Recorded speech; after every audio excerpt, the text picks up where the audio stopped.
And quite quickly, I found out that she had gone up there to meet a man who she'd been talking to online. And took your kids. And took all my children. Yep, 5 vulnerable children to a man that she didn't even know. You're listening to the Nacho Kids podcast, where we discuss all things step-family related. Real stories, real people, real help. Your hosts are the creators of the Nacho Kids Method and the Nacho Kids Academy Step Family Coaching Team, Lori and David Sims. Welcome to episode 154 of the Nacho Kids podcast. Thank you. Thank you very much. You're welcome. You're welcome very much. Okay, before we get into anything else, I want to say that this podcast is very long. It's about 2 hours. Ooh-wee. Get some popcorn. And it is about parental alienation. This is a very important and sensitive topic. And also a disclaimer, there is discussion of miscarriage, suicide, and rape. So, you may have to break this up into more than one listening session. Don't message me about how long this was. Because, again, this is a very, very important topic.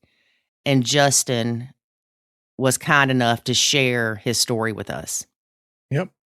Okay. So if you're like me, you listen to it at like 2x, so it's only an hour. Well, he's from England, so that might be a little harder for some. It might be. But yeah, just break it up into however many sessions you need. Well, I debated on breaking it up into 2, and I decided no. So there you go. Yeah. Well, it gives everybody that's listening an opportunity to make that choice for themselves. That's right. And we're all about choices, people. All about choices. Okay, before I forget, the winner of this week Nacho Kids Academy membership, courtesy of Linda Dunham, is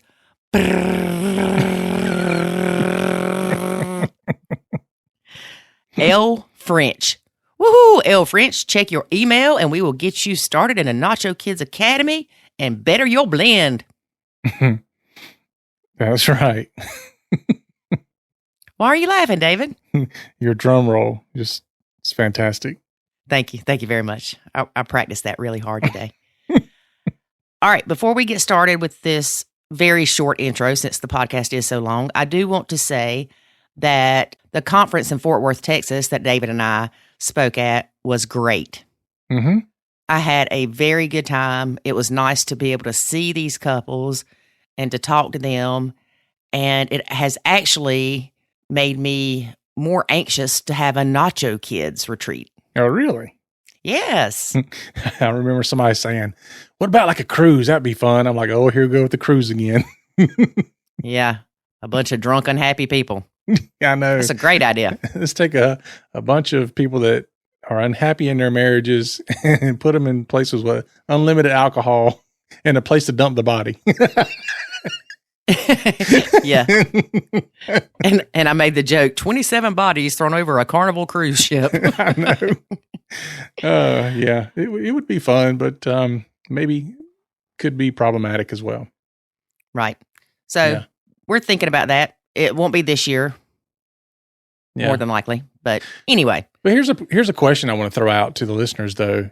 If you're going to one of these retreats / conferences, whatever it is, do you, and you're going to have to email Lori at nachokids.com with this answer, but do you prefer a couples event or an individual event? So like stepmoms only or stepdads only or step couples. Which one would you prefer? Because I'm very interested in your answer. I know my answer. What's your answer? My answer would have been together, but separate. Meaning that spend a couple of hours, women together, a couple of hours with the men together, and then a couple of hours with everybody together. Okay. So it'd be a step couple event, but the event itself would be summed together and then broken out into individual sessions and then coming back together. Right. Well, David, I hate to tell you, even if we have a stepmoms only event, you're coming. Okay. Uh-huh.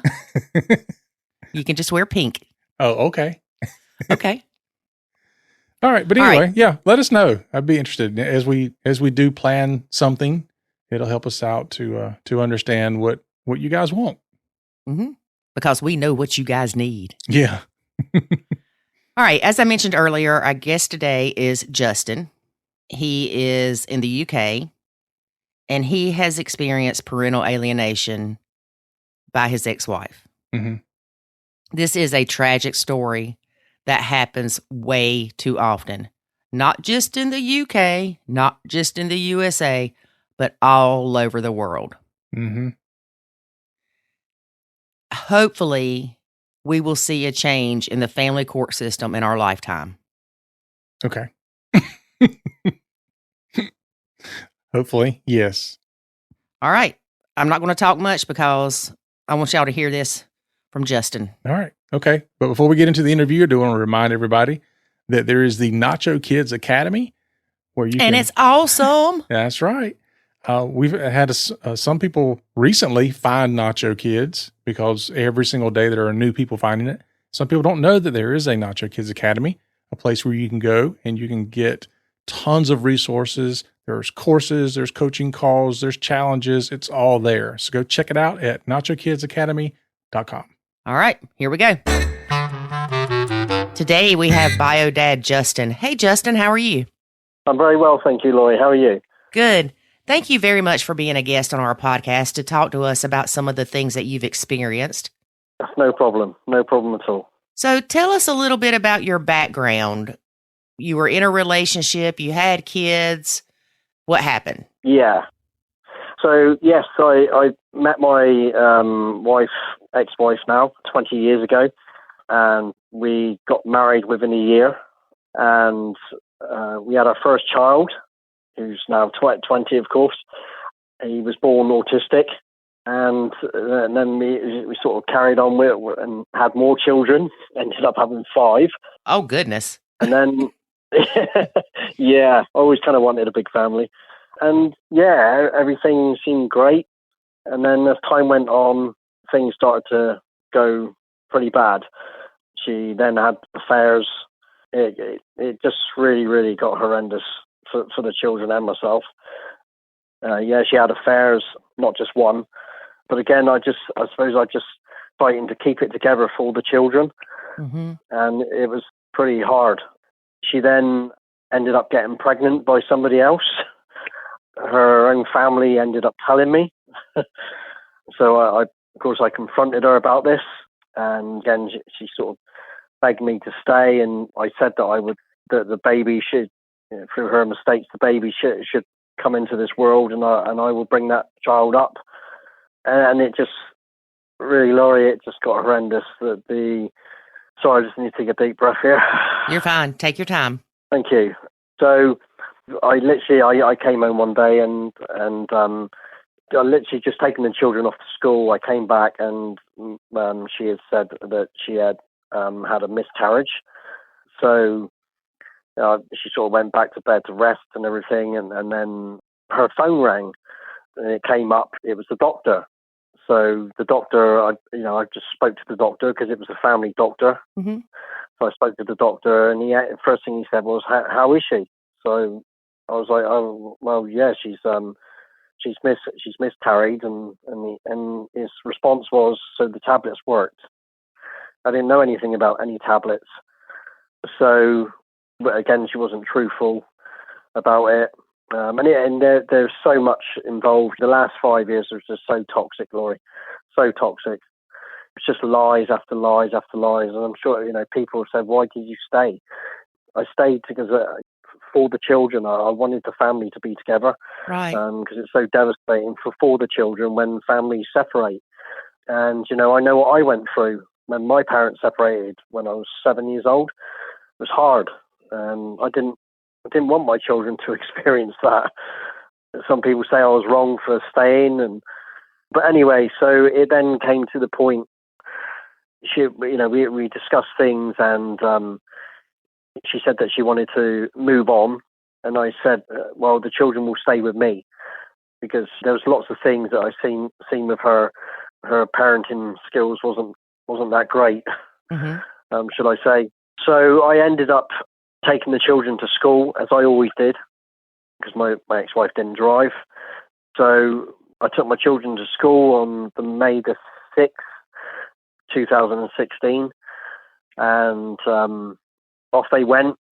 Love you, Dad. See you later, as they always did. And off I went to price a job up.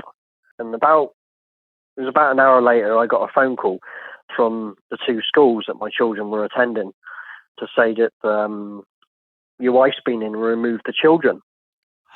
So I was very confused. I said, why? Oh, they had dental appointments, which straight away the warning signs were there. I thought the signals were there. I thought, I always done that with the children. I took the children to the dental appointments and stuff like that. Anything hospital, like when my children had to go into hospital to have their tonsils removed, I took the children in there because my ex-wife couldn't stand being there when they're put to sleep and all that kind of stuff. So I did all that. So I remembered that the children had dental appointments in September of that year. So I phoned the dentist up anyway and asked them, and they said, no, you're correct, Justin. They don't have dental appointments until this date. So I then phoned the schools back and told the schools, and the schools said for me to phone the police straight away, which I did. Police said they couldn't do anything. I have to phone back in 24 hours and report them missing. I was pretty shocked by this. Yeah. So I was then I phoned her parents. Her parents, they were all in on it anyway. They're not nice people. I never did like her parents, to be honest with you. So they said, no, we haven't heard anything at all, Justin. I was just phoning around everywhere. If anybody had seen him. No, I lived in a little town called Falmouth in Cornwall in England. I lived there all my life, Laurie. So I was very well known.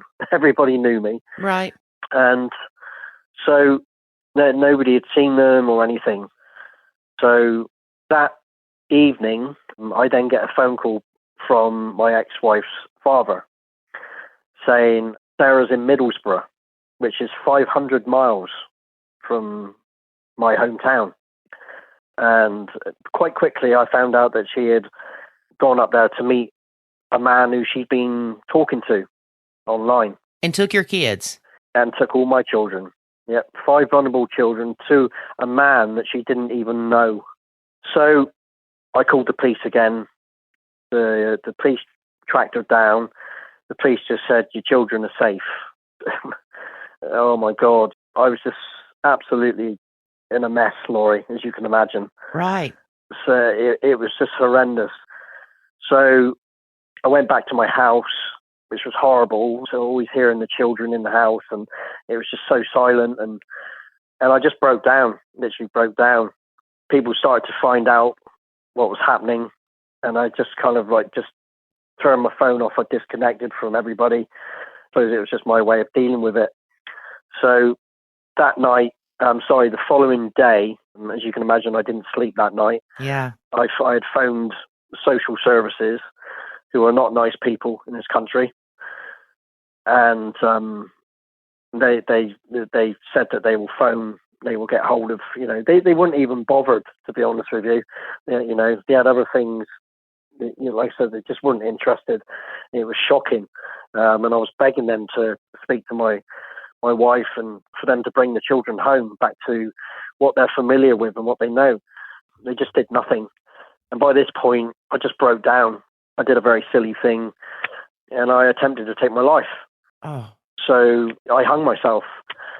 And the way I did it was not like people think, doing it in a very violent way. I'd done it in a way. I'm very skilled in martial arts. So I know about certain ways on. Yeah. As I said, you learn to choke holds and stuff like that. Mm-hmm. And so I did it. I put the belt in a position. I hope I'm okay talking about this. You're fine. And I just, within a few seconds, I was unconscious. One of my friends, I didn't know, was coming round to see me. He walked in and seen me hanging. And next thing I know, I'm being brought round by the ambulance people and being taken off to hospital. And yeah, it was horrendous. And so I'm put in front of a psychiatrist. The psychiatrist said it was a cry for help. Well, in my eyes, a cry for help is telling somebody that you're going to commit suicide. I didn't. My only way out, I felt I couldn't cope. I just couldn't cope, Laurie, as you can imagine. Yeah. So I was, as I said, I was put in front of the psychiatrist, and I was there for a good hour or so talking with the psychiatrist. The psychiatrist had no problems in letting me go. He recommended me to seek some good therapy. So I was my head was a million miles away from any kind of therapy. I was panicking. I was just in such stress. Yeah, your whole world had been ripped out from up under you. Absolutely. So I stopped eating. I didn't eat for days. I've never been a big guy. I think the heaviest I've ever been is 12 stone. I dropped very quickly to 8 stone. I pretty much looked grey, Laurie. I just couldn't eat. Right. And that was the way in that kind of trauma, how the body sort of reacts to trauma. Yeah, I couldn't eat. I didn't want to eat. I had no hunger whatsoever. Just everything, my passions in life, I just had no passion for it anymore. I felt I was very ill, physically and mentally. Mm-hmm. I wasn't putting good fuel into my body, so my brain's not working correctly. Right. It was just so tough. And I just, I didn't want to see anybody. I didn't want to be in my house because it was just reminding me of the children. I was told not to go back to the house, but I did. I went back to the house and I slept in my kids' beds for a few nights, just so I could fit. So I felt like I was close to them. I could smell them. And I just constantly, I couldn't sleep, could not sleep. I absolutely looked awful. I then spoke to my best friend, who's a psychotherapist in London. Of course, he couldn't be my therapist. We're too close, but he's certainly been an angel on my shoulder. Mm-hmm. And he said, go and see the doctors and get some therapy sessions. So I took his advice, and I didn't get the therapy sessions at first. You've got to go through those motions, haven't you? All those emotions, and just go through it. So I went to the doctors. The doctors just straight away, they weren't interested. They just said, you're depressed. Here's some antidepressants. I'm not one for antidepressants, and I'm very proud of myself. I've never taken them. Right. I found other routes to go through. I was experiencing a very intense trauma, which would break most people.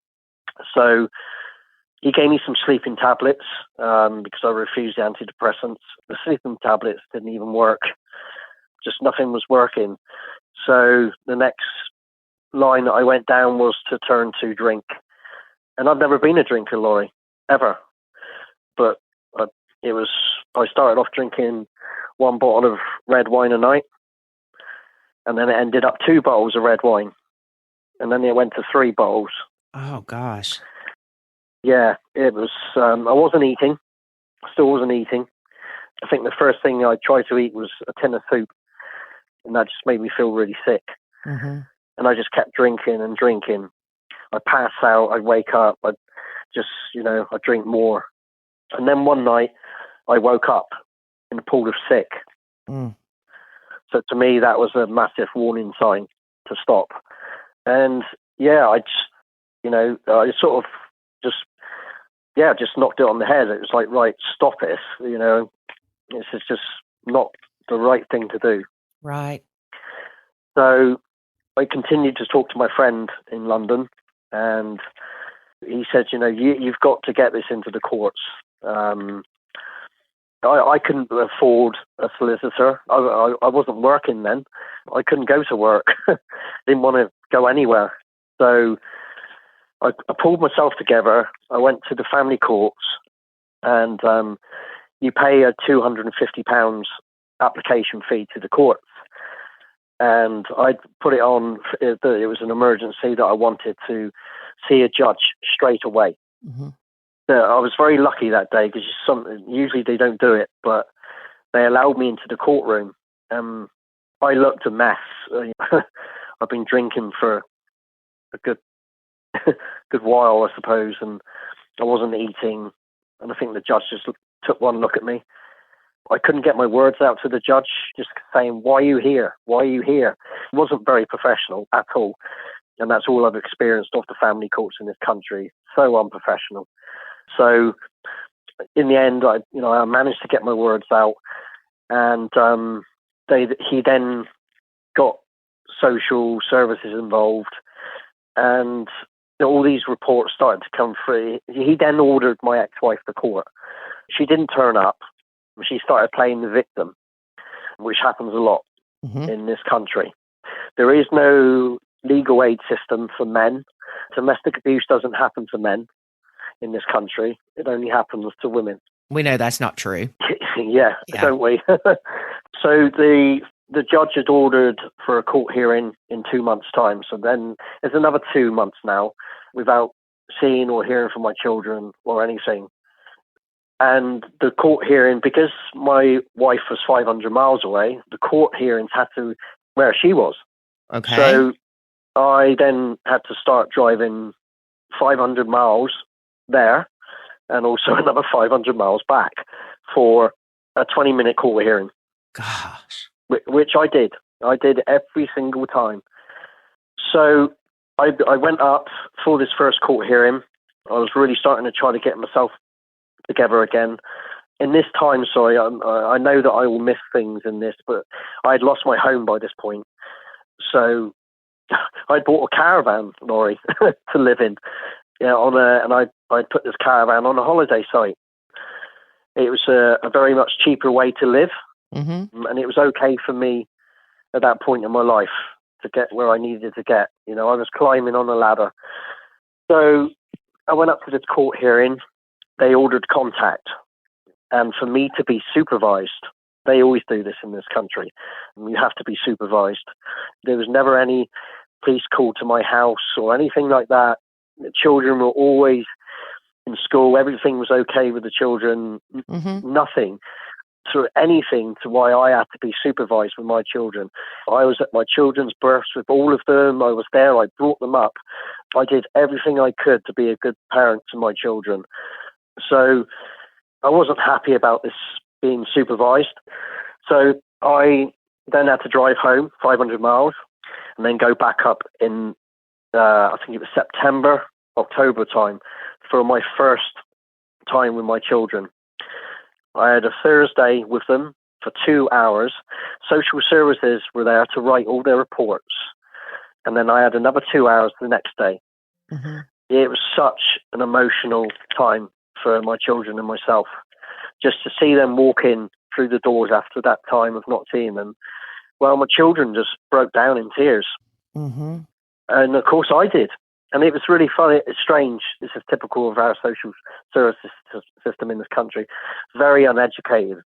Very. They said to me, on the way up, I was driving up, the social worker phoned me and said, "It's best, Mr. Hartley, that you don't cry in front of your children." What a thing to say. Why shouldn't I cry in front of my children? That's, I'm teaching my children, emotion.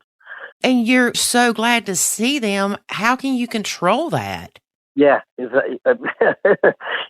tell that to a social worker. It's shocking.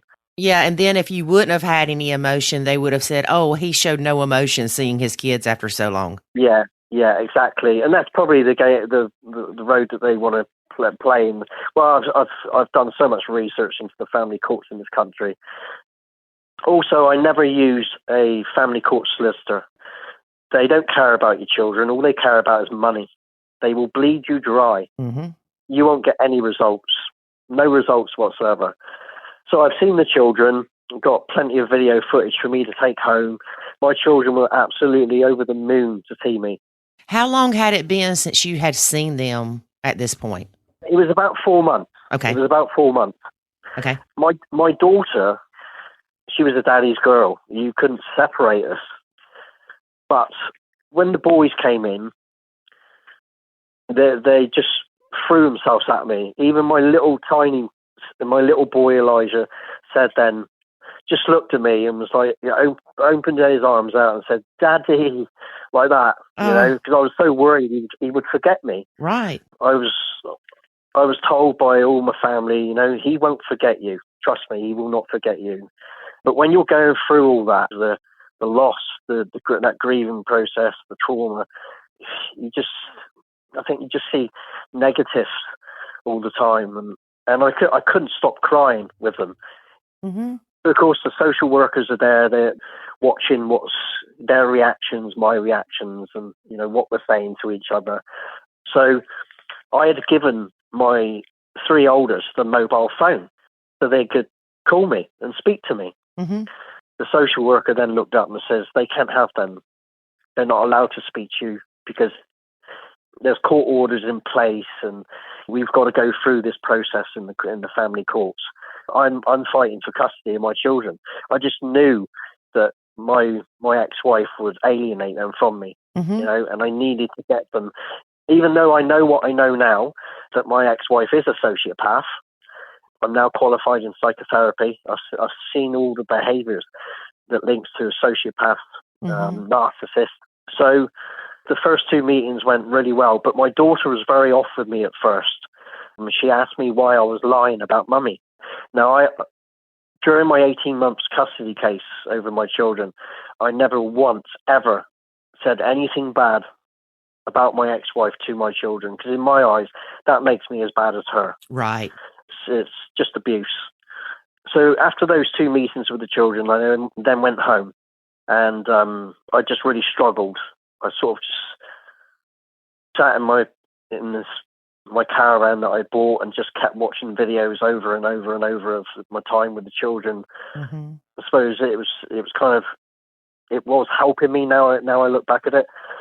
And then it was there was another court date to be put in place that I was to go back up in. It was Halloween. That's right. It was Halloween. Okay. Of October 2016. So I then went back up to another 500 miles back up the line to see the children. And again, they were over the moon to see me. This time it was only for 2 hours, and that was it. Because there's not enough social workers to sit there and, monitor what's going on and stuff like that. So I only got 2 hours with them, which I thought wasn't very nice. I wanted more time with them. So I had this meeting with the children, and then the next day they wanted me in the courts. My ex-wife had solicitors there because she could get legal aid. I couldn't get legal aid. Mm-hmm. So, and where my head was at this time, I couldn't cope with all this. They talk in all this fancy language. It's not a nice place to be when you're going through such a trauma like that. Mm-hmm. And I shouldn't have to have been there. I was never a bad father to my children. I could understand it if I was abusive and, violent, but I loved my children so much. Mm-hmm. I was always there. Everything to do with their schooling, I was there. So everything was going to plan. All the reports that the social workers were doing were great. Mm-hmm. Now, they then decide to bring this organization called CAFCAS, who are the voice of the children. CAFCAS, as I think I sent you that earlier on Trustpilot, they've been destroying families for the past 20 years. Very corrupt. Very, very corrupt.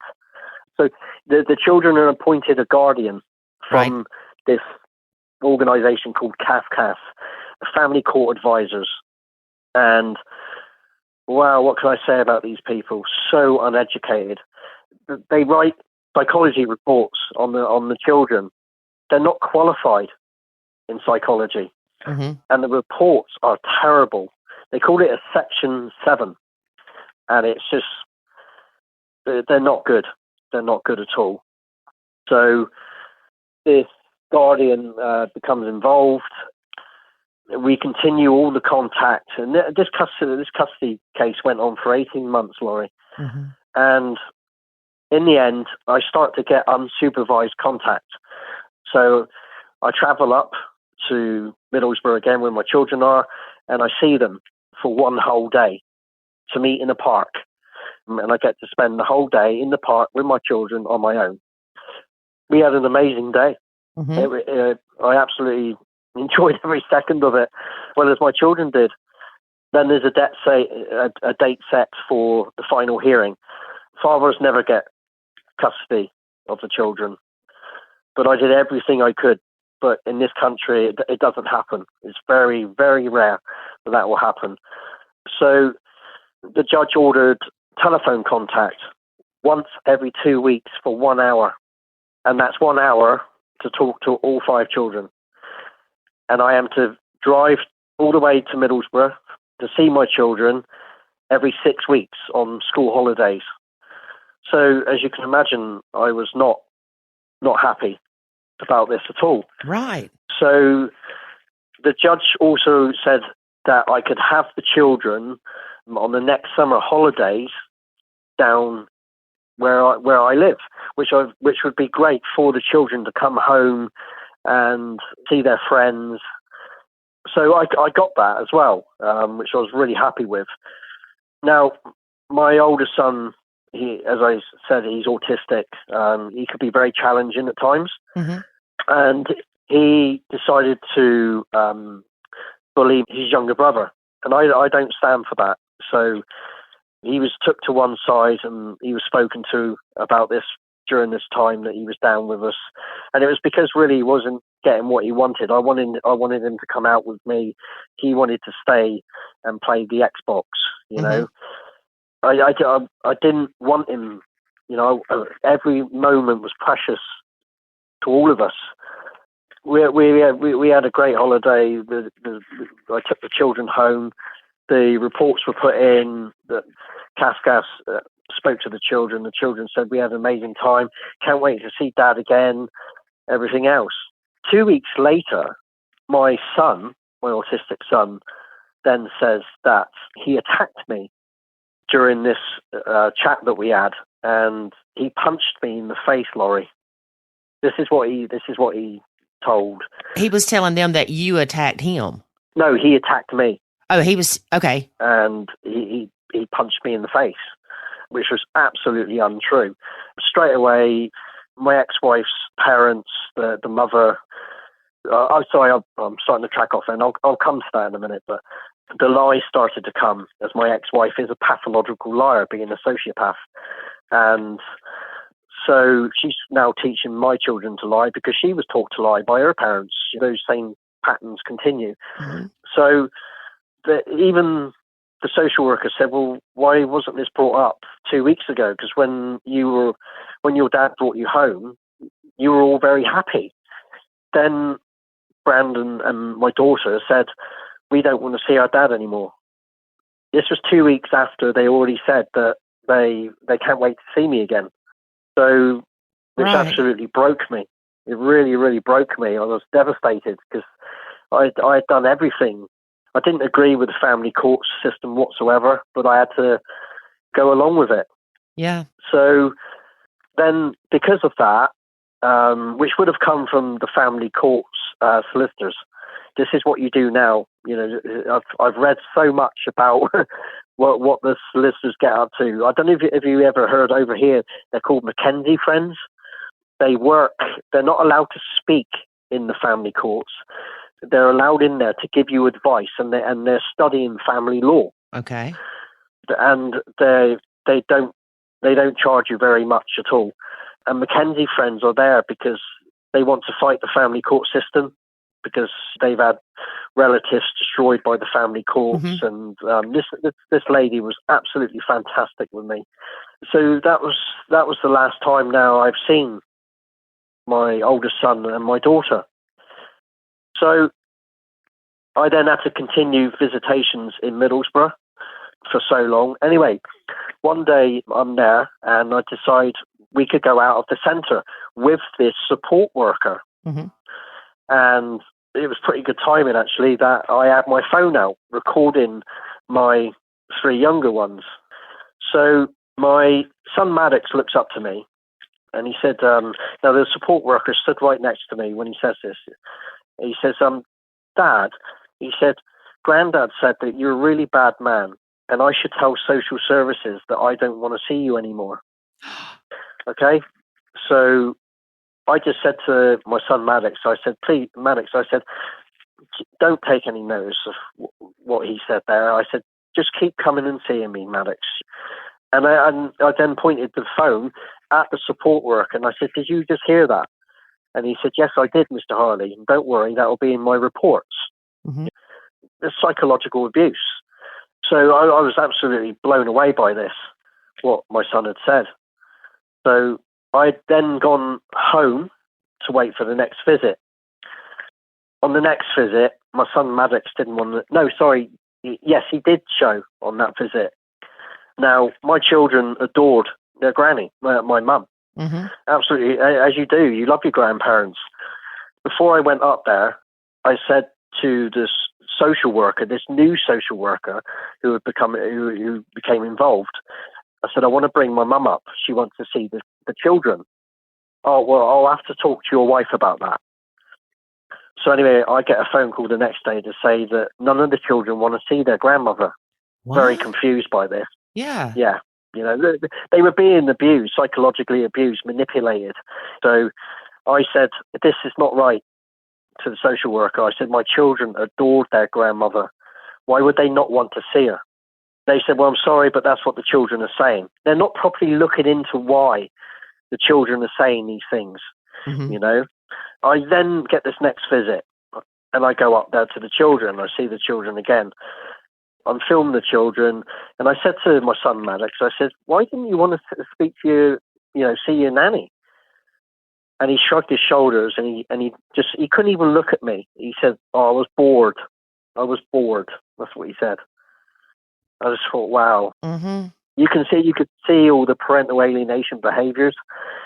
So I said, would you like to speak to her now? And he went, oh yeah.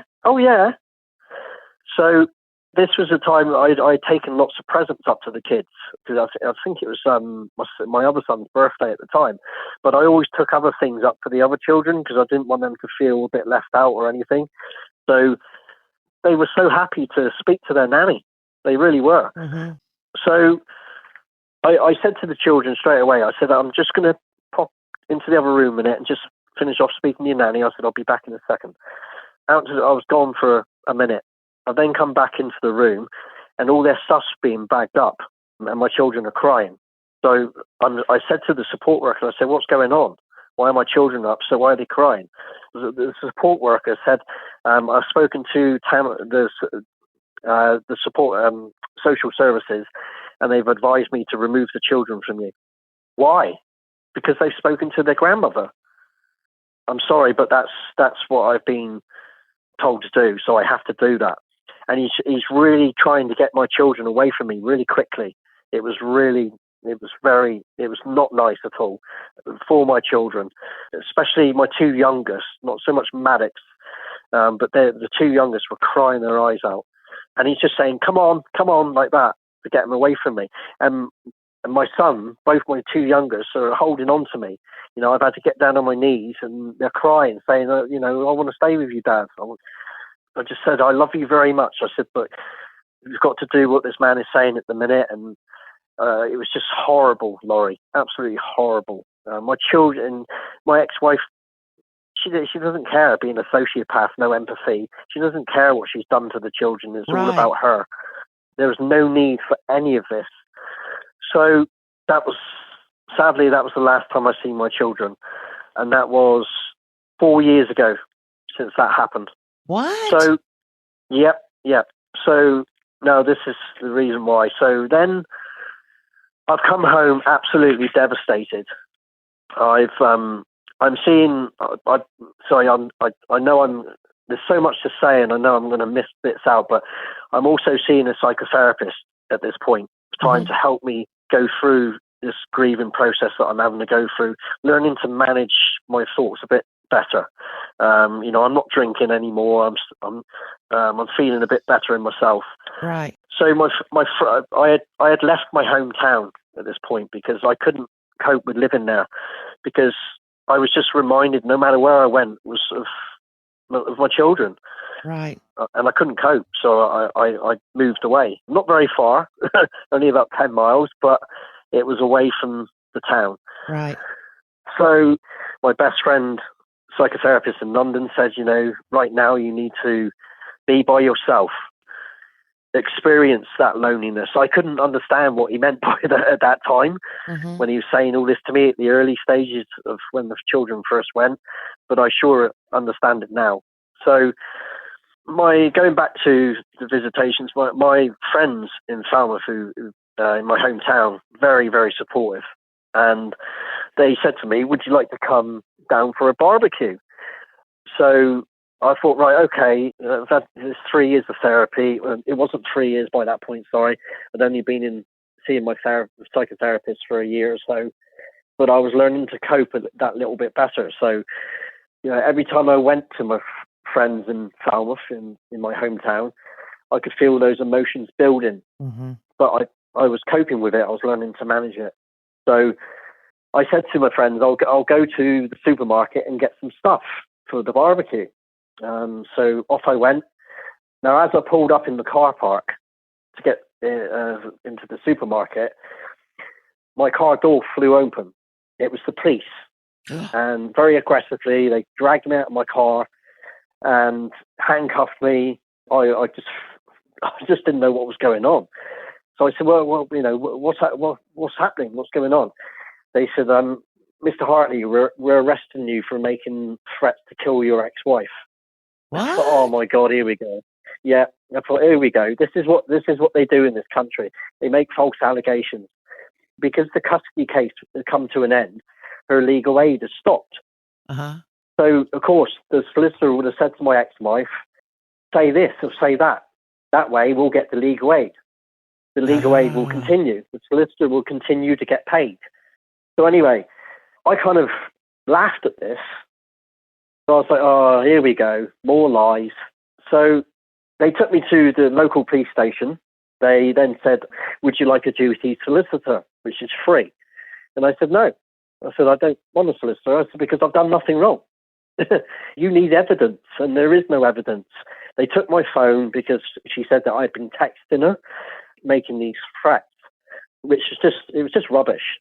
The police can download anything on your phone that you've deleted anyway. Right. So they took my phone. I was locked. They locked me up it was about 10 hours later, even though they said to me I would only be there for a couple of hours. So I said, that's fine, not a problem. I thought I'd get out of the police station, carry on to my friend's driver's barbecue. So 10 hours later, this isn't right. Nobody's telling me anything. So I then called for somebody. I said, I want to see a solicitor. I shouldn't be here. It doesn't take all these hours to send paperwork down from Middlesbrough to Cornwall. So anyway, the solicitor then comes in. This is now about midnight. And I said to the solicitor, I said, what is going on? The solicitor said, this is absolute rubbish. I said, I haven't made any threats to kill my ex-wife. And he said, oh, no. He said, there's nothing to do about you making threats to kill your ex-wife. I said, well, why am I here then? He said, your ex-wife said that you raped her during the marriage. Now, this is a tough one for me now, and I will tell you why. My mum was raped while she carried me. Oh, gosh.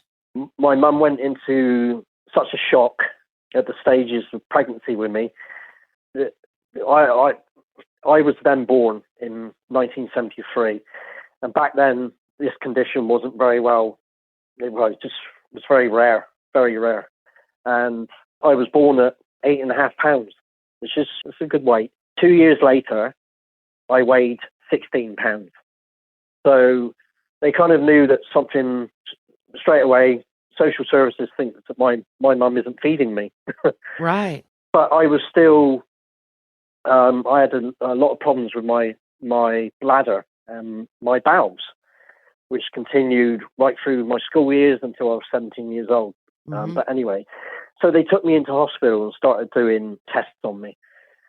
Anyway, it come back that I had a condition called inversus, which means all my insides, all my organs, everything are mirrored to the sort of back to front, should I say.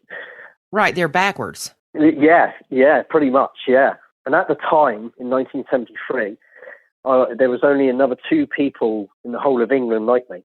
Now, my heart stayed in the right place. It didn't move at all. So I was the really rare one here. So they said, all the doctor said is, we think he will have a good chance of survival. He probably just won't be as big as his brothers. And I'm not. Like I said, I've never been a big person anyway, big build. Right.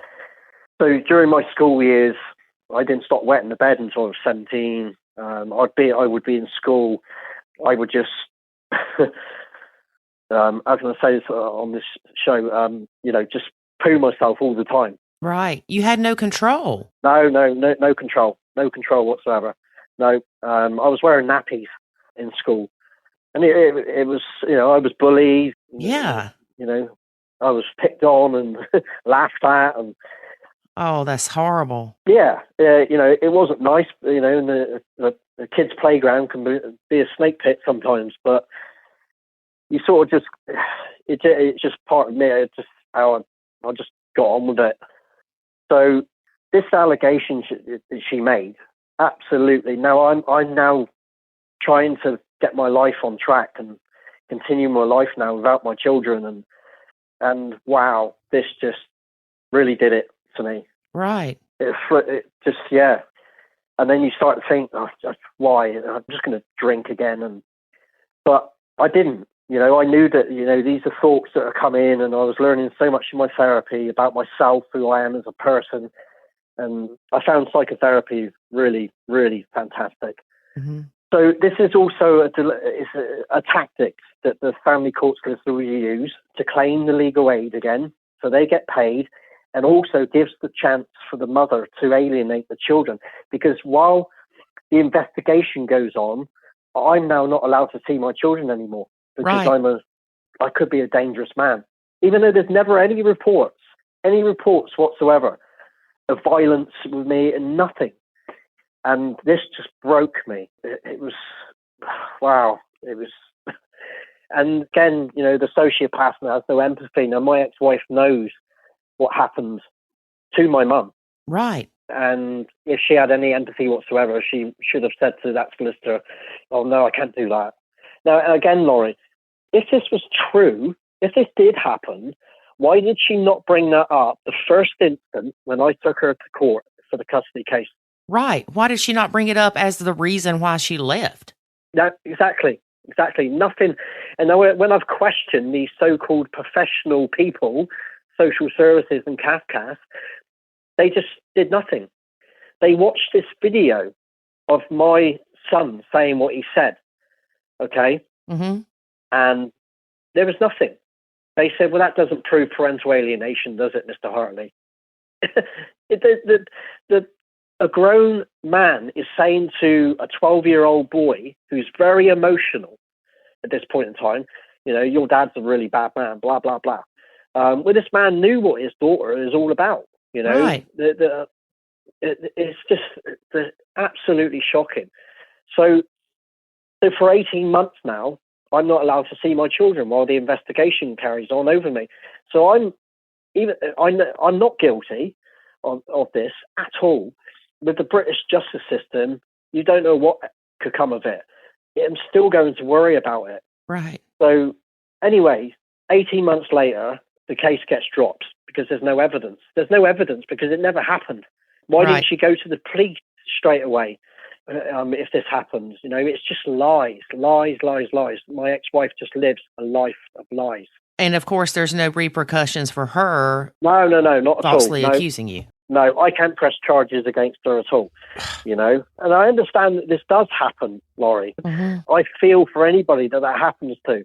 But in this case, it never happened. Right. There's so much happened during this marriage. I don't know if I should be mentioning about the marriage, because this really is about the courts, the family courts and stuff. But so when the 18 months came to an end, the investigation, that same day I got that phone call, I made an application back to the courts. So you got to go through the whole waiting list again. Mm-hmm. It was a couple of months before it got back in the court. This new judge came involved. None of the judges were ever very professional. And he said, okay, we need to have another CAF-CAS report done again, drag the children through it again. And in that 18 months, the parental alienation behaviors were there. What my children was writing. I mean, an 8-year-old boy saying, I feel that my daddy spoils me. An 8-year-old saying that word, spoils me. Mm-hmm. They've just been absolutely brainwashed. My daughter said, if I ever see my dad again, I will seriously hurt him. This wasn't my daughter speaking. This was all the hatred that my ex-wife has, just passing it through the children, teaching the children to hate. And I've begged the courts to, I during my time in therapy to help me get through my process and everything, I became really fascinated with it. So I took a diploma. It should have taken me 9 months, but I struggled with it, and I think it took me a year or so. I got the diploma. Congratulations. Thank you.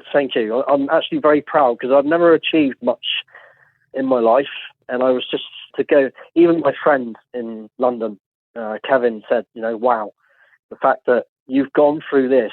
A lot of people said I'm very inspirational to go through what I've gone through, and every day is still a battle. But I learned psychotherapy to help me manage my thoughts, my emotions, and some days are worse than others. But I go to work every day, and I look at work as my therapy also. Mm-hmm. I used to train in martial arts for many, many years, always very humble with the martial arts and martial arts world. But I decided to start going to the gym 3 or 4 years ago, just to help with my mental health a bit more. Right. Mentally and physically, I feel the best I ever have. Like I said, I still get some days here and there where the nightmares have now slowed down over the children. I got horrendous nightmares when it all started for me. So the children just said, really, they want no more to do with me. So the judge, who was vile, absolutely vile, he said to me one day, this was the court case ended not February this year, February last year, for the final hearing. I have showed evidence of this video, statements from her wife's own family. They weren't interested. They're not interested whatsoever. School reports, the school attendance of my children is poor. They don't care. They don't care. Now, during the 18 months while this investigation happened, I knew that nothing changes with a sociopath, especially my ex-wife. So I contacted my ex-wife's neighbours because I knew where she lived. And I said to them, if there's anything that you can tell me that will help me in this case, I'll be over the moon. The next day, I'll send you the photographs, Laurie. The next day, I got photographs of my youngest son hanging out of a bedroom window for dear life. Yeah, the courts weren't interested. My ex-wife just manipulated the courts again, saying, this was her words. I was having a bad day. I didn't realise, My other, yeah, exactly. They're not interested. It's a losing battle. I stand no chance.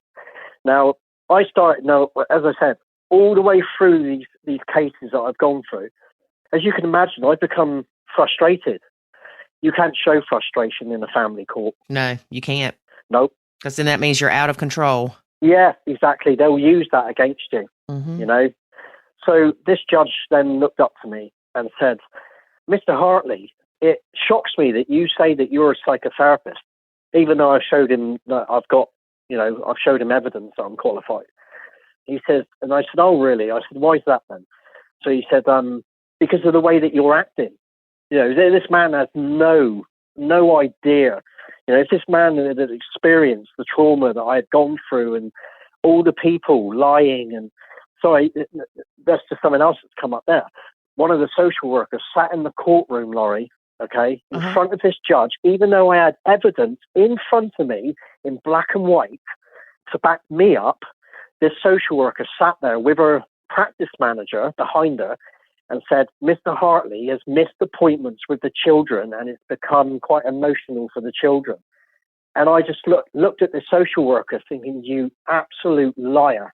This is lies. So I looked at the judge and I said it was a female judge that day. And I said, I have evidence here to show you that I have not missed not one appointment with my children at these centres. Not one appointment. Right. You know, and it was all backed up, Laurie, because they're saying that he missed this date and that date, but on this date and that date, there was reports put into the courts to show that the children had a great time with their father. But the judge wasn't interested in looking at it.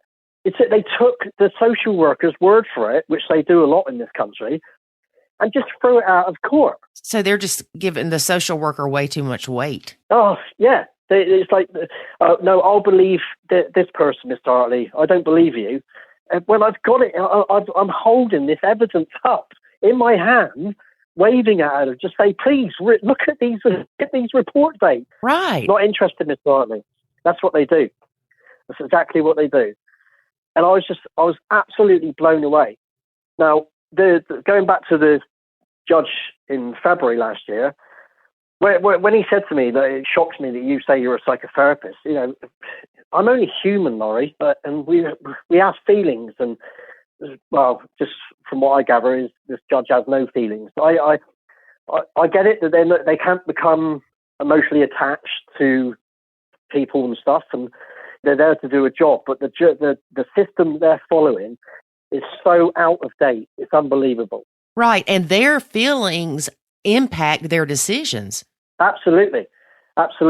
Now, I just haven't had to carry the anger from my ex-wife and her parents for what they've done. Mm-hmm. I now carry the anger for Kafkas, the social worker that lied, the judges who have just totally let my children down. Now, on this particular day, last February, when the judge said this to me, I said, why do you say that anyway? And he said, because my wife's a psychotherapist. Now, I know what I really wanted to say to him then, but it would have been very unprofessional of me, yeah. Even though I knew what was coming. Now, because everything that I have done to prove parental alienation and everything involved, the judge put, I can't remember what it's called now, but it's like a court order. Now, the judge accused me because I sent my ex-wife's neighbor a letter saying if there's anything you've got that I can use to help my case. Because I did that, he then accused me of alienating my own children. Wasn't interested in looking at photographs of my children hanging out windows or anything like that. And that's what he said. Mr. Hartley, you've alienated your own children. And I think it's best right now that I put a court order in that you are not to make any more court applications for 2 years. Yeah. And that was it. You can see they're all, now I've recorded this, by the way, Laurie, because during the pandemic, we weren't allowed in the courtrooms. Right. So we had to do it all by video link. So I'm video recording this. They call it the private courts, Laurie, because it's private, because it's corrupt. Mm-hmm. I was filming it. The judge didn't know this. And many, many, many people have seen this court hearing.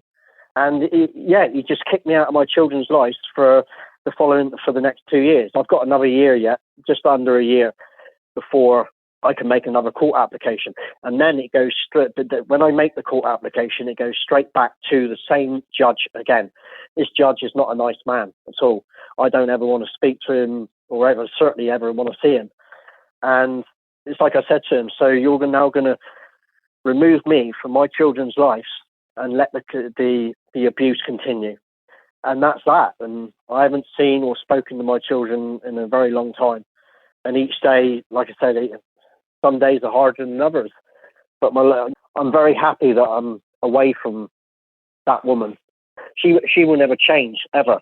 Right. A psychotherapist will recognize sociopathic behaviors and narcissists, but we can't diagnose them. It's got to be diagnosed by a psychiatrist. But because that costs money, they're not interested. It shouldn't be about money when it comes to the welfare of a child. Right. But they don't care. Sorry, Mr. Hartley, you can't diagnose her. No, I can't diagnose her. So I'm asking you to put her in front of a psychiatrist to get a diagnosis. Even my best friend in London, he's seen it all those behaviors of hers. And I could tell you so much about my ex-wife and what she got up to during the marriage. And it was horrendous. The mental abuse. And yeah, I'm sure you can. The stuff you've told me has had my mouth drop open several times. Yeah. And there's no need to lie. I've never lied once during my court case. I've always told the truth for what it really is, what it's all about. If I say anything about Kafkas, who the judges know they're not educated properly, how can they make an assessment on children and all? They're not qualified at all. And as you can see on Trustpilot, Kafkas in this country, 98% bad. The reviews on this, they're horrendous. They seem to leave the children with the abuser. And I know it probably sounds a bit far exaggerated, but it's not. That's what they do. Right. It sounds like they give the abusing parent too much power and too much support. Yeah, because the good parent has to continue to keep paying for solicitors, court costs. They will want you to go on parenting courses and stuff like that, which all the money goes into the court system. Yep. It's just one big corrupt scamming. And I'm glad that I can talk about this right now. Before I would get so angry about it because I came out of my therapy, and a little while ago, after I was shut out of the children's lives, I could feel all the anger building, and the anger comes. I want to go up there and just scream at everybody. Yeah, absolutely. But I would get into trouble, right? And I'm trying to get on with my life now. I've got an amazing lady in my life now. She's my rock. I'm so glad. My passions that I had have come back. I feel fit. I'm eating very well again now. I'm in a great job.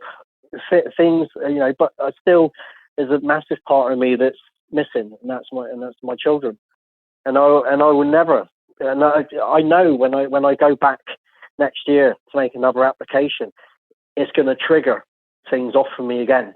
I absolutely don't want any part of the family court system, and I have felt loads better since I've been away from the court system.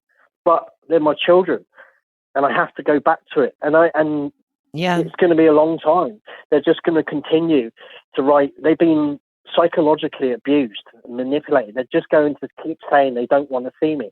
Now, my ex-wife, after our last child, she was told it wouldn't be safe for her to have any more children. Okay. Then she got pregnant again. Oh, yeah. She got pregnant again. She lost the baby, and then she got pregnant again. So my ex-wife likes to game online, these Xboxes. Uh-huh. So this chap that she first ran off to meet, sorry, I'd missed this.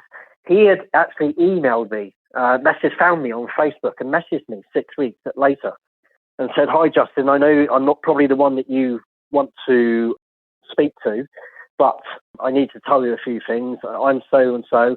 Sarah was with me. I've left because I've kind of seen through Sarah's lies.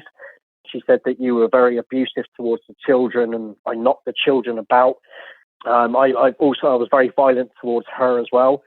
But he says it's all come to light that your children are really missing you, Aww. you know.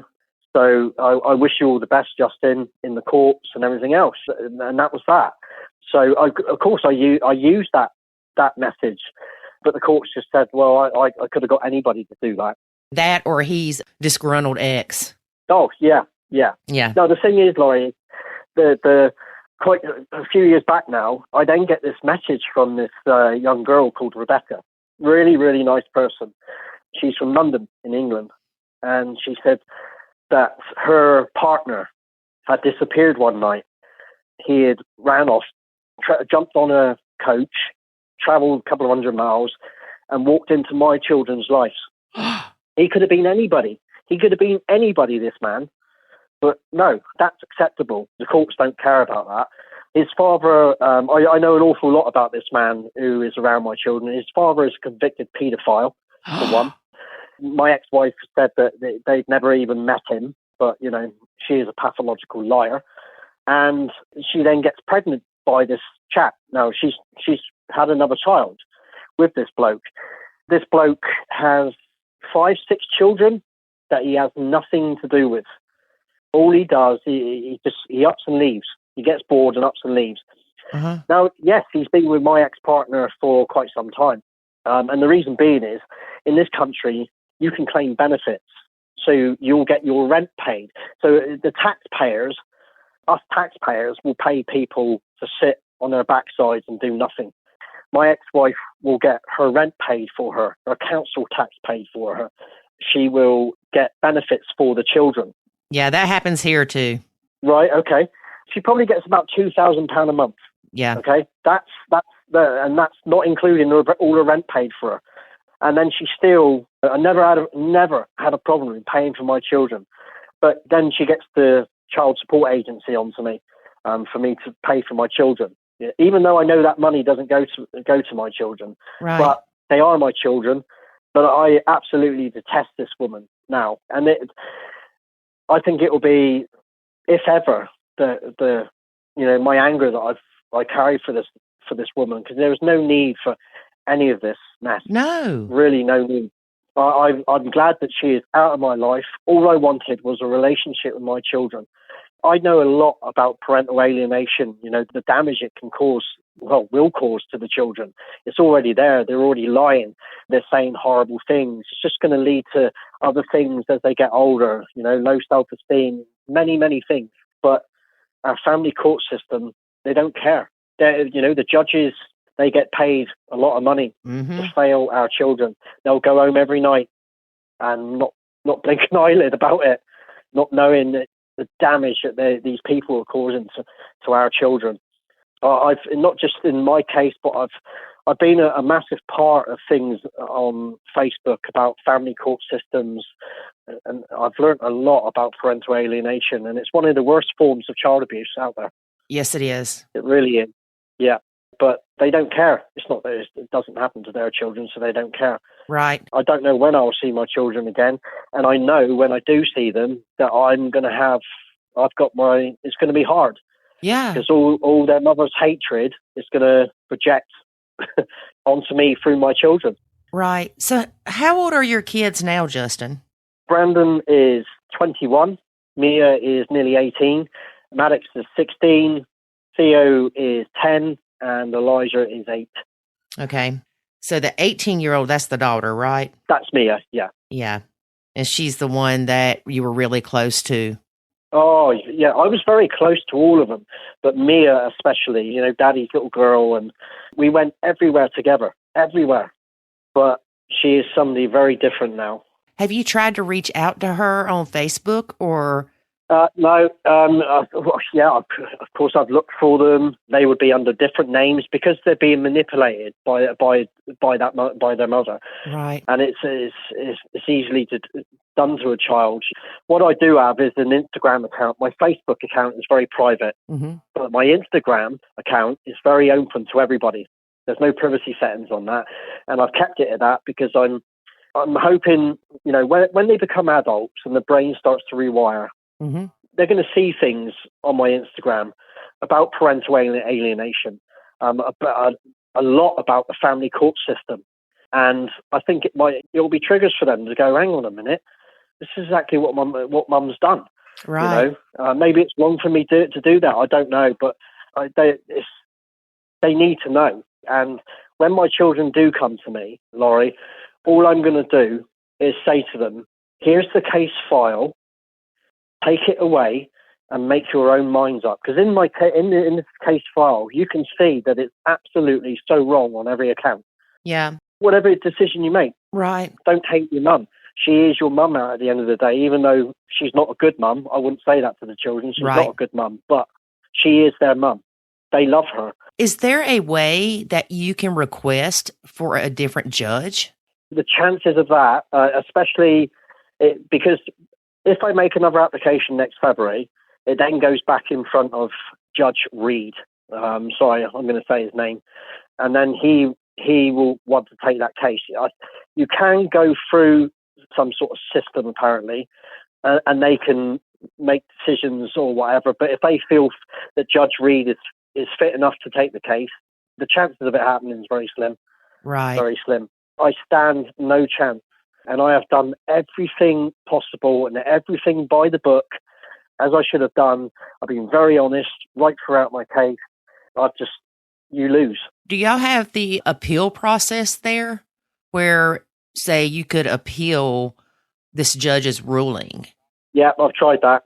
Yeah, that's the judge ruling. That's it. No more hearings for 2 years. They're not interested. Like they said, we feel that Mr. Judge Reed has done his job. Well, he hasn't done his job. Right. Why can you not look at this case properly? I'm sitting here thinking, I know here in the United States, they have something called the Innocence Project. And what it is they take people that have been convicted, what they feel is wrongly, for murder or things like that. And these people are usually on death row, right? So right, okay. There needs to be like an Innocence Project for cases like this, to where it's just so messed up that somebody can come in and help you the next time you go to court and say, no, Judge, I'm representing Mr. Hartley this time, and you need to look at this evidence. Yeah. If the judge chooses not to look at it, they won't. I can't help but wonder if a lot of it's because you didn't have an attorney.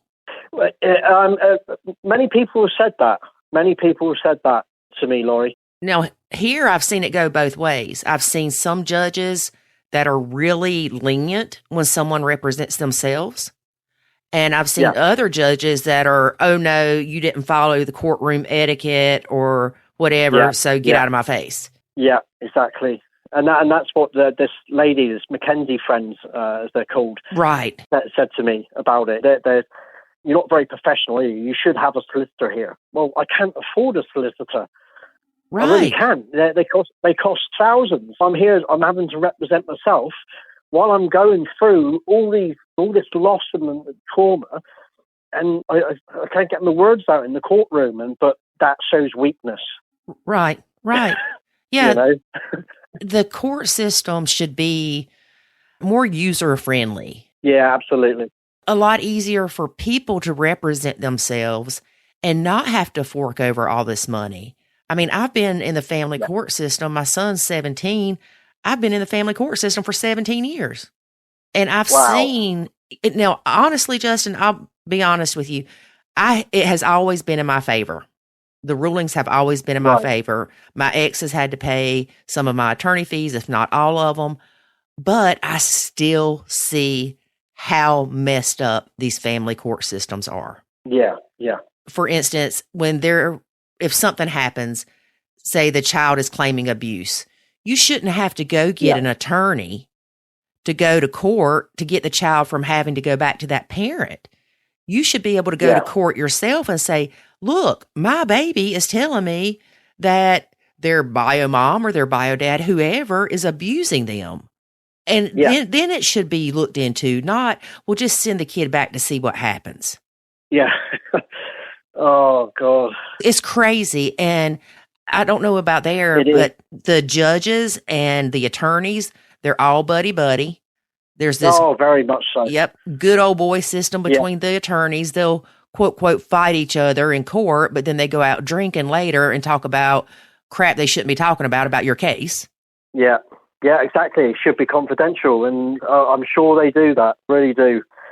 I sit here sometimes that, I still cry, I'm not afraid to say that, crying is, I've learned that crying is very healthy. Yes. Releasing those emotions, and my life continues. It's not how I wanted it at all. What I've achieved in these 6 years and what I've gone through, I'm very proud of myself, Laurie, very, very proud of myself. I'm proud of you because... Oh, thank you. I'm sitting here thinking... Thank you. I don't share this story very often, but my sister, her husband at the time, did the same thing. Took their daughter to a different state, There was nothing they could do because there was no court paper saying who had custody. Right, okay. So when my sister would go to try to see her daughter, they would have her arrested for trespassing. My sister turned to... That's what would happen here. Yeah. She turned to drugs. That was her outlet. She couldn't afford an attorney. It was in a different state. When it's in a different state, it completely changes the dynamics. It's harder. It's more expensive. And honest to God, I feel like that's what killed my sister, because she died 5 years ago after not seeing her daughter for like 11 years. And that was her one thing, was I want to see my daughter again before I die. And we couldn't make it happen. So and then, almost like you, my sister goes to court. She hadn't eaten. She looks like a drug addict because she has been on drugs, and she's lost so much weight, and she's nervous. Yeah. And she had this thing, I think it was caused from stress, called tachycardia. I don't know the name of it. But anyway, it made her kind of like her mouth kind of jittery. So it was hard for her to speak. So they thought that she was on drugs in the courtroom, and she wasn't. Oh, wow. So she ended up not seeing her daughter, and her ex, he sounds almost as bad as yours, but he would have the nerve to call her and say, hey, I'm going to bring her to see you.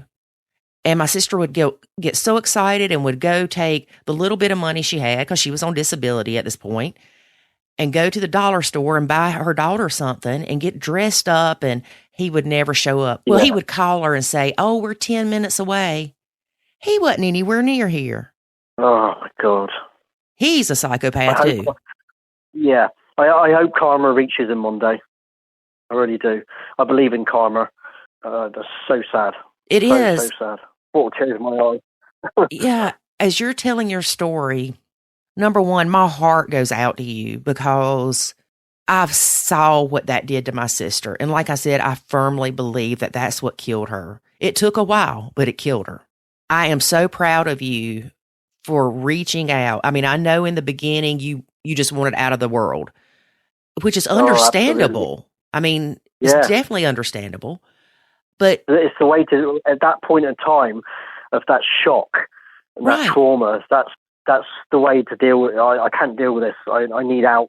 And I attempted it. I would never do it again. I keep saying to myself, my children need me. They will need me one day. They will. They're going to want answers, and I'm going to be there. And I'm not going to lie. I'm not going to slag the mother off. I just want them to make their own minds up. I'm sure I'm going to see the anger, the parental alienation behaviors, and I will deal with it when it comes to it. I always phone their schools. The trouble I've had with their schools, trying to get reports out of them. I'm sorry, we haven't been told anything. And here's my driving license. Here's all my ID to show that I am their biological father. Mm-hmm. It took me months and months to get reports out of them. And do you know what? Their attendance at school is so poor. My daughter wanted to be a vet. She's never going to be a vet now. I dread to think, where they are now and what they're doing. I don't think they would be working. They haven't had a good role model for the past 6 years. But you know what? They've got your DNA. And they have. You went and got your degree. Your daughter may surprise you. She may be 30 years old by the time she does it. I really hope so. I really hope so. It's just hard. It is really hard. I miss them so much, which any good parent would. And there's parents out there that fathers more, I think, that just they don't bother fighting for the kids. They just I can't be bothered and just walk away kind of thing. And it's like I just said to myself all the time, that's not me. My sensei, my martial arts instructor from many years ago, he always said, "You're a warrior. It's inside of you. Yes. Keep fighting." Sadly, he's passed now. But I've had a great support around me as well. My mum's an amazing lady, very, very strong lady. Sadly, my dad's not with us any longer. I'm sorry. He was killed.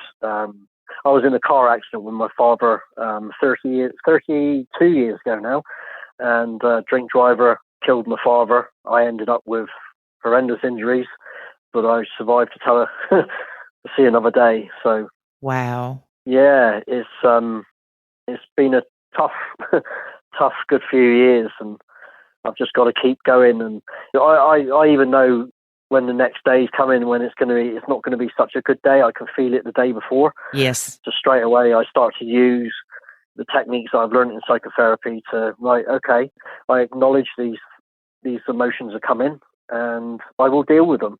Right. And they are valid. They are very valid. Yep. I deal with them. I accept them.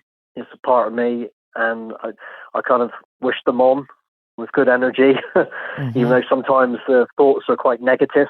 One thing I've learned is negativity is so powerful, very, very powerful. Yes. And I do my best in managing it. But from going from every day is a bad day, I would probably say 1 day out of 7 now. I feel it a bit more than others. It's okay. Yeah, I'm sure in the beginning, and it probably still feels like this at some point, you wake up and reality hits you again. It's almost like a death. You're grieving the relationship you're not having with your kids. Yeah. And do you know what, Laurie? What makes it hard is it's sort of when somebody passes, you're always going to grieve for them, but there's a closure. They're gone. Yeah. But my children aren't gone. They're still here. Right. And I can't see them. Yeah. And I would do anything. I've had times where I've just gone, I'm going to go up there. I'm going to drive up there. I'm going to see them. I'm going to get them coming out of school. Don't do it. No, because the damage that has been caused to them, if I go up there, it's just going to intensify things even more. Right. For them. And I don't want to do that to them. It's very hard. Yeah, it'll be used against you in court, for sure. Oh, it will, absolutely. No matter what I do, I'm the bad, like me contacting her neighbours. I contacted her neighbours, Laurie, because my partner would always seem to fall out with the neighbours.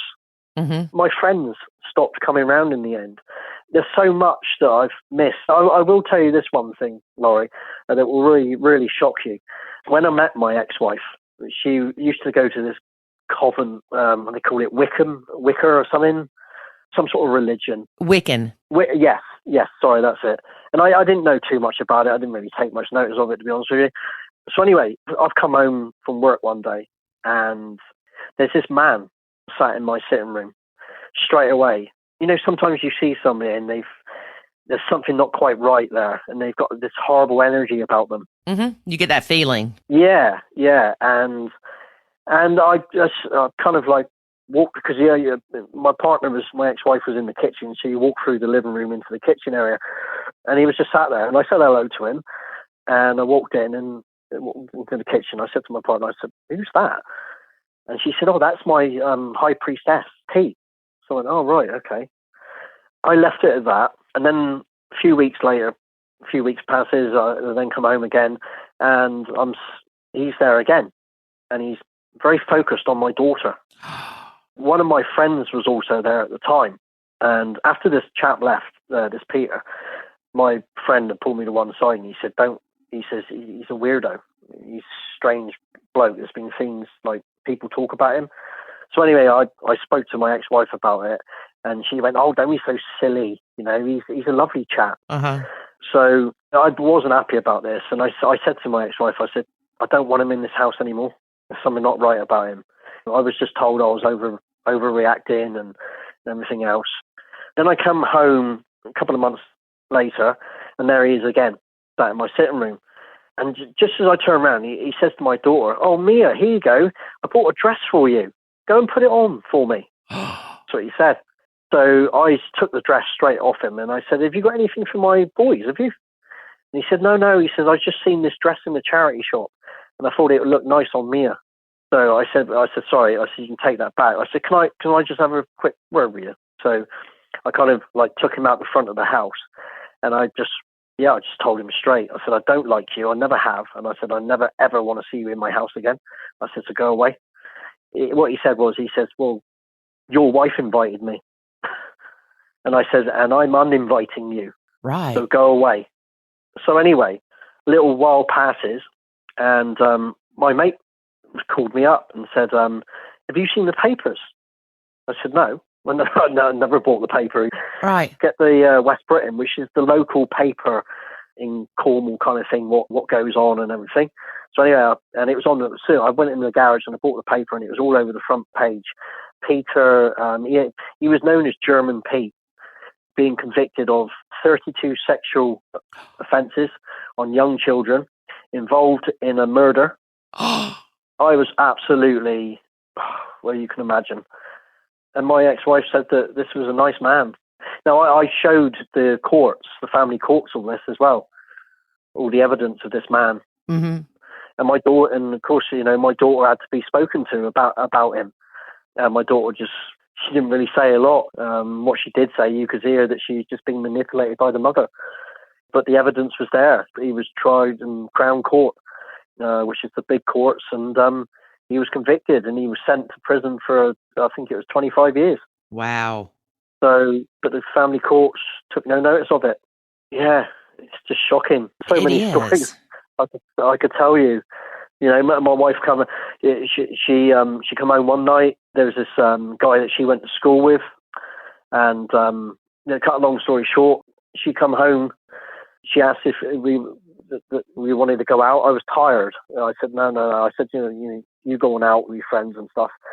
And she had come home, and then this was about 1 o'clock in the morning, and then I heard the front door go again, and I thought, that's strange. The nightclubs are closing now. Mm-hmm. And I remember this school friend who she was with, he was called Ed, bit of a pretty boy. He said that he'd had this camper van parked up. Where the camper van was, it was just out in this little cul-de-sac around the corner of my house. So I went out and I locked the front door and just walked around the corner and walked up to the van, and they were having sex in the van. So I recorded it on my phone. She'd already had an affair before, and I wouldn't say this was an affair. It was kind of like a one-night stand, I suppose. I recorded this on my phone.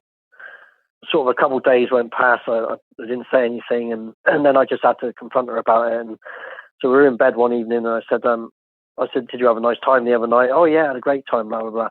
And I said, did you have sex with Ed? And she said, no. She said, guilt there straight away in her voice. And she said, no, I told you I would never do that again to you. I said, oh, okay. And you've got it recorded. Yeah, exactly. And this was where, well, if you could imagine her face, I kind of rolled over and I just lit my phone up and I pressed play on this file on my phone. And she was she was looking on Facebook at the time, and she just said to me, she said, what's that? She said, are you on some porn site? And I said, no, not at all. I said, listen to it like that. And she said, well, what is it? I said, well, that sounds like you having sex with that guy the other night. Wow. Well, you can imagine her face. Totally busted. And then she, of course, like they do, they break down, I'm so sorry, I don't know what. And silly me, I forgave her again. When she asked you if it was a porn site, you should have said, yeah, it's called My Wife is a Hoe.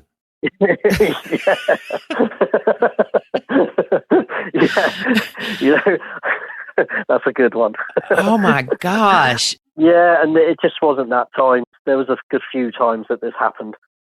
Not in that, where I recorded her, but right. I'm glad that she's no longer in my life, and I never want to see her again. I really wish that she could get some help, get some diagnosis, get some support, and get some help to become a better person. You're only here once.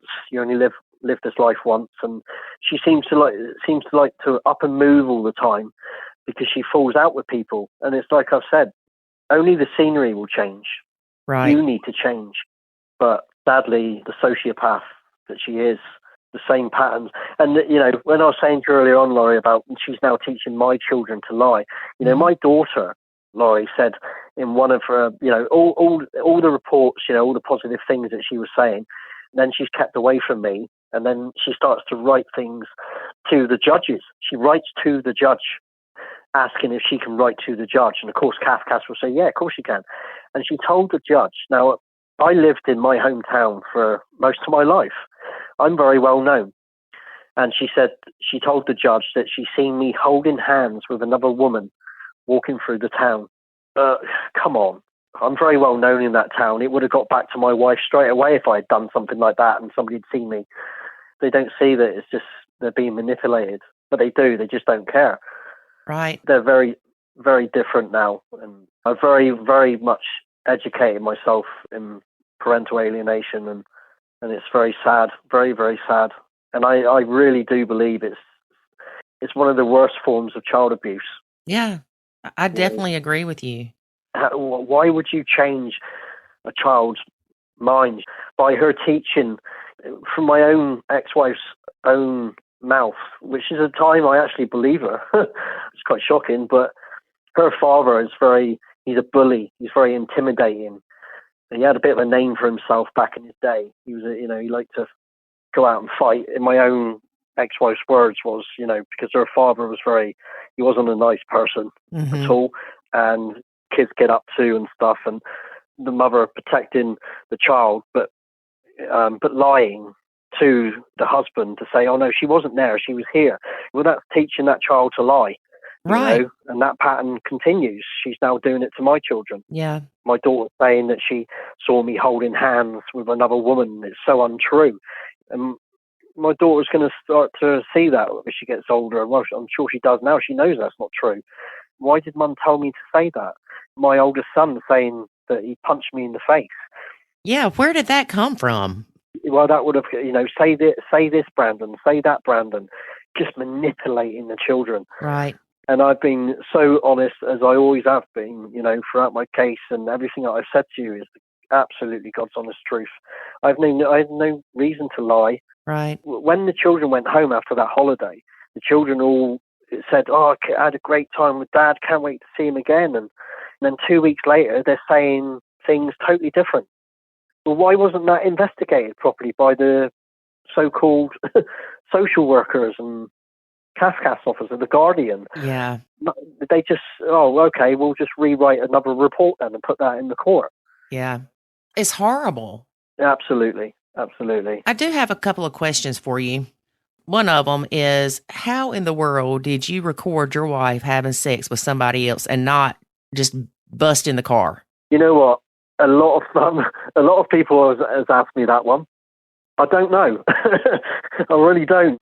Of course, I was raging, but I was like, just walk away, because I don't want to get in trouble. But yeah, I had visions of me really opening that door, and yeah. I'm not going to say it. I think you can guess. Yeah. I just thought, no, go back in the house, because the children were asleep, and if people hear this interview, they might say, well, how come you left the children in the house asleep? Well, my house was 20 seconds walk away from where his vehicle was parked. So right. My children were very safe, very safe. And I just went back in and went to bed. Didn't sleep, as you can imagine. Yeah. But I've also, in my therapy that I've been through, that I continue to go through, I don't see my psychotherapist every week now. I see my therapist once a month, just to talk about things. And I came away from it, but when I was really kicked out of my children's lives last year, the anger started to come. And I would get moments where I was so angry. But thankfully, I go to the gym to rechannel all that energy. Yeah. And I talk about the triggers to my therapist, what triggers this, and it's putting your finger on it sometimes. And I don't know. 1 minute I'm okay, and the next minute I start to think about these people. And it consumes you. It does. Yeah. The one thing that's taken a long time is my sleeping pattern. I still have nightmares, but not every night. I wake up every hour sometimes, and I go back to sleep, but it's broken sleep all the time. I don't ever seem to sleep all the way through the night. It's going to take time. It's a huge trauma that I've had to experience, and yeah, in my eye, nobody should have to experience things like that in their lives. Again, I could understand it if I was a bad father, but so many people could tell you that they've seen me and my children. They could see how much love that we had for each other. Deep down, I know my children still love me very, very much. They're just being manipulated. Yeah. They're being brainwashed. These words that my children say are not their words. They're their mother's words. And that's what makes me laugh about Kafka. They're the voice of the children. Yeah. Well, if they're the voice of the children, can you not see what they're saying? It's not something a child would say. Right. Yeah. A child just wouldn't come out and say these words that an adult says. No, it doesn't happen. They're just being manipulated. But I hope one day my day will come with my children. I really do. But I just got to, every day, I just fight forward. Yeah. And stay strong, stay positive. Sometimes the negatives come and I'm like, right, they come. I recognize you. I embrace you. Sounds quite mad, I expect, to some people, but sometimes embracing negativity can be a good thing. Right. But I miss them dearly. I really, really do. And I hope karma comes for all these people. I hope they're listening. I really do. I really hope karma comes for all of them, because you can't, like my ex-wife, you can't go through life behaving like that and think nothing will ever come of it. Right. Yeah. It's very sad. That's my story. I'm sure I've missed. I could be here all night talking to you, but it's pretty much just about what I've had to experience with these people. And they've really, really let my children down. Really have. And not just my children, but this has been going on for many, many years. The family court system needs to be updated. Yes. But I don't think it will be updated in my lifetime. I think there's too much money being made out of it. I've taken myself away from because a lot of it was, for a long time, I had a lot of pages on my Facebook that I used to read and listen to other people talking, putting their comments on, and it was all triggers for me. It wasn't helping me heal. So I come away from it. Mm-hmm. And it was definitely the best thing for me to do, Laurie. And I feel for these, just not the fathers, it happens to the mothers as well. Mothers fighting. And I've also got on my I've got another Facebook account, which is my psychotherapy page, that I don't charge whatsoever. It's not about money. It's about helping people. And I have spoken with people that have gone through the same thing. Fathers or mothers have put comments up saying, this has happened, I don't know what to do, I don't want to be here. And I will privately message them, say, we're here to listen to you. I've been through this, what you're going through. And if I can help you in any way, I will try my best. Mm-hmm. And who better to try to help them than somebody who's gone through that? Right. And I've had people come back, and they're still there, they're still fighting. And I would say to you, your children need you. Where will they be if you make that decision and end your life? Yeah. Yeah. So life goes on, Laurie. Life goes on.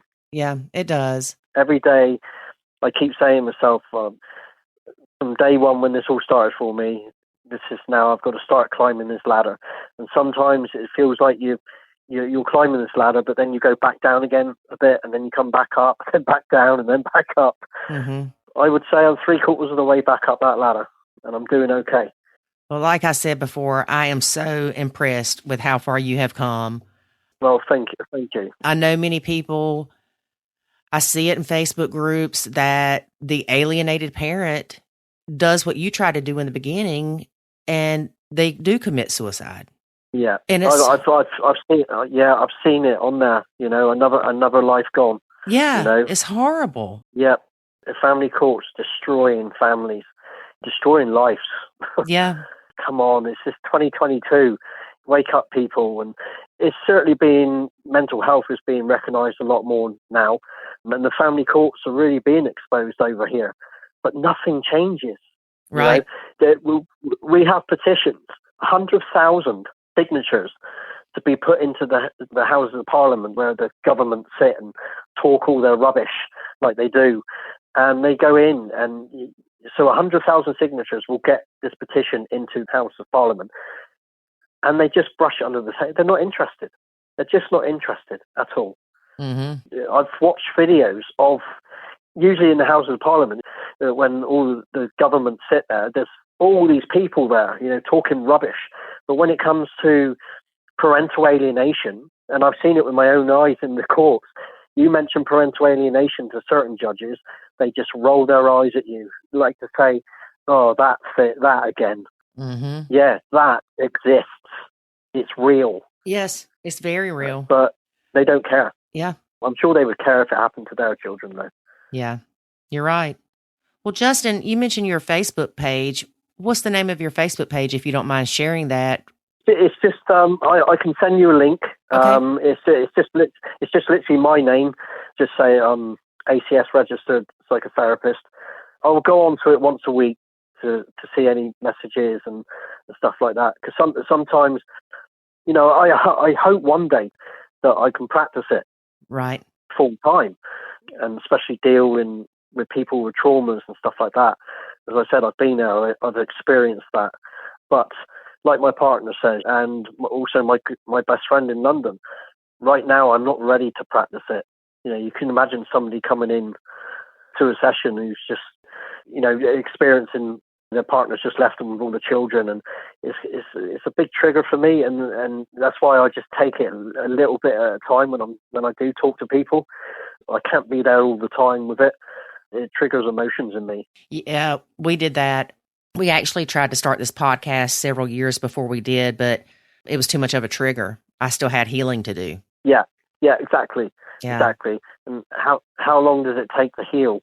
Will I ever practice psychotherapy full time? I don't know, but I did my education in it, and I learned so much about behaviors, and learned so much in my own therapy with my therapist about myself, who I really am as a person. Mm-hmm. It's really interesting. I know I'm a good person, and I've got a big heart. I've always tried to help anybody out that I can, but it was more for me to learn the psychotherapy to help me on my journey, help me cope with the loss.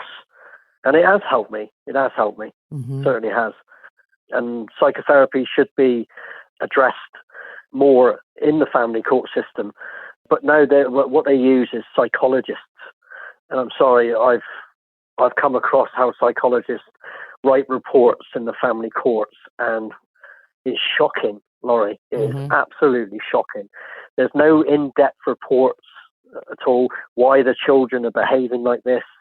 There's nothing like that. Right. I had to have a report done in the early stages with a psychologist, and all the psychologist said was, I would just recommend Mr. Hartley to seek some therapy. There's nothing there about my relationship with my children or anything. Mm-hmm. And the report pretty much was just saying that I'm unstable. Well, of course I'm unstable. I'm experiencing a huge, intense trauma here. My head is everywhere. I'm not eating. I'm not sleeping. I hear that Kafka's paid these people to write bad report. Why? Why would they do that? Mm-hmm. But so many things, and again, from all the research I've done into the family court system, it's just not this country. No, it's not. It happens in every country, I think. Yep, it's all over the world. Yeah, why? Well, why does it? Why would you do this to our children? Yeah, we deal with people globally, and that is one of the things that is consistent throughout the people that we deal with is the issues with the family courts. It's shocking. It really is shocking, Laurie. Yeah. And I feel for the children, not just mine. Yeah, I do too. All the children, the parents that have the family court system should come into practice when there's the parents being horrible to the children and proper educated reports being put forward. But it should be amicable. Two parents to parent those children. Yes, I understand. The parents separate, but be amicable with each other. And even though after everything that she had done to me with the mental abuse, and I still try to be amicable, but I know now you can't be amicable with a sociopath, right, or a narcissist. Mm-hmm. Yeah, you're right. You really can't. It's their way. It's how they're wired. Mm-hmm. I'm just so glad that she's not around me anymore. Me too. I certainly realise now how much she was holding me back, because I've really moved forward. Mm-hmm. She never will. Right. And as you can probably guess, I don't like her. I never will like her. And that's okay. Yeah. I'm only human, but I do wish that she gets some sort of help and gets a diagnosis. But The sociopath won't. Yeah. And I know if the judge ordered a psychiatric report on my ex-wife, there would be some reports of sociopath there. Mm-hmm. I read a book. I don't know if you've ever read it, The Sociopath Next Door. No. It's a very interesting read. You can get it online. Okay. I didn't know anything about psychotherapy or narcissists or sociopaths or psychopaths, I knew more of psychopaths, what psychopaths are about, but not sociopaths, or especially sociopaths. But my friend in London told me about this book at the early stages. And he said, read this book and tell me, give me your verdict on it. And I did. I've never been a big reader like that. And so I bought this book online and I read it. Wow. I went straight back to him and he said, what's your verdict? And I said, my ex-wife. Couldn't believe it. Mm-hmm. It was there in front of me all the time, but I never seen it. And I suppose you don't. Yeah. But I'm doing okay though. Yep. I am doing okay now. And I'm so glad. Talking about this tonight and being quite nervous, and I know that it'll trigger things in me, and I've been feeling it as I'm talking, but that's okay. Tomorrow's a new day. And just think of all the people that you are helping by sharing your story. Absolutely. You're giving them encouragement. Yeah. And I, like my friends have said, I'm an inspiration, and I hope I can be an inspiration to anybody that hears this story. And all I can say is for anybody that is going through this is to keep fighting, stay positive, seek some therapy. And if you want to look up me on Facebook and you want to talk, I'm here. Just stay positive. Your children need you. Yep. Well, Justin, I really appreciate you being a guest. No, and I really appreciate you, taking the time out to listen to me, Laurie. I really do appreciate it. Well, I did make a note. I know that 2023, you can go back to court in February, or you can file another thing. Yeah, absolutely. And it's going to happen. It's going to happen. And I know I've got another battle coming up, but I'm never going to give up. So I want to reach out to you, or you reach out to me mid-2023, in 2023, and let me know what's going on, and we can have you back. I will. Absolutely. Of course I will. Yeah, I'd love to. That sounds great. Well, thank you so much, Laurie, for your time. Thank you. It means an awful lot. I've really wanted this for a long time. But just before you go, I will tell you this also, why this means so much to me. There's a show in England called This Morning Show, okay? It's on for a couple of hours every morning, and people go on there and talk and stuff like that. Well, it's 4, maybe a bit more years ago, I had contacted This Morning Show to go on the show. It's in London, in England, and just to tell my story. It was just to talk about parental alienation and the damage it causes to children, and the family court system. I did the wrong thing. I then emailed the judge and said, I look back on it now, it was the wrong thing to say. I said, I'm going on national television to expose you for what you've done. I was angry. Yeah. And about a week before I was due on the show, I got an email back to say that they couldn't interview me. Yeah. As there was a court order in place not to interview me. Well, if they're not guilty of everything that they do, why would they do that? Right. And again, they call it a private court because it's corrupt. Yep. So for me to be able to get my story on this podcast, and I hope thousands hear this, and I'm sure I'm not the last person to go through this stuff with the family courts. Yeah, you're not. I'm sure I won't be, and I feel for anybody that has to go through the family courts. These people, it needs to be shut down. Well, they're not going to shut it down, but certainly update everything, update the system in every country. Right. And stop the abuse to our children. Yeah, you're right. So thank you so much for having me. Well, thank you for being a guest. And again, I do want to tell you that I'm so proud of how far you've come with this and that you're not giving up. And I know you're an inspiration to our listeners. And I definitely want to have you back in 2023, 2024, whenever it may fall. Definitely stay in touch and let us know how things are going. I will, Laurie. I will. And thank you again, Laurie. And you take care. You too. I really appreciate Justin sharing his story with us. And Justin's been through some hard times, as you heard. And also, as you heard, my sister experienced this. And it breaks my heart because I feel like that's what ultimately killed her. And I know that her heart ached for 11 years wanting to see her baby girl. Mm-hmm. If you are experiencing parental alienation, our heart goes out to you. Please research, find a counselor that specializes in parental alienation. There are some companies that help in the court system with parental alienation. Use Justin as an example to keep fighting. Yeah. Yep. That's a tough topic for sure. Yes. All right. I'm done. All right, folks. Thanks for listening, and join us again next week. And remember, life is good when you nacho. Thanks for listening to this episode of the Nacho Kids Podcast. Find us online at nachokids.com. Until next time, remember, life is good when you nacho.